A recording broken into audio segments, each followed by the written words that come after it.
কিরে, কি অবস্থা তোর? তোর তো খোঁজ খবর পাই না। ফোন দিলেও তো ফোনেও পাই না। কই থাকস, কি করতাছস? এর আগেও তোরা কয়েকদিন ফোন দিছি, তোর ফোন তো বন্ধ। কি ব্যাপার? আসলে দোস্ত, ব্যাপার হয়েছে কি, একটু আসি সিপাজুবার ভিতরে, কারোর লগে তেমন একটা যোগাযোগ নাই। আসি মনে কর তো দূরের উপর, ব্যাপারটা তো তুই জানস।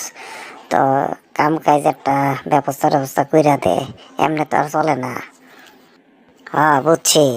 তো তুই এক কাম কর, আমগুলোকে যোগ দে।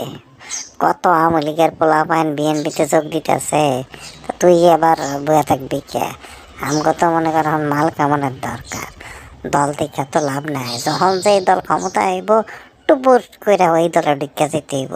এটাই তো রাজনীতি। হ দোস্ত, কথাটা তুই ঠিকই কইছস। এখন রাজনীতি ফাজনীতি দেখে লাভ নাই, এখন দেখতে হইব পেট নীতি। পেট কেমনে চলে এই ধান্দা করতে হইব। এই তো ব্যাপারটা বুঝতে পারছস। যাক, তাহলে কালকে তুই আমার অফিসে আয়া পর, দেখি তোর একটা ব্যবস্থা করে দেবনি আমি। আর মনে কর, আমরাই তো ক্ষমতায় যাবো, দিন তো আমাগোই। ঠিক আছে, যাক তুই তাহলে কালকা আয়া পড়িস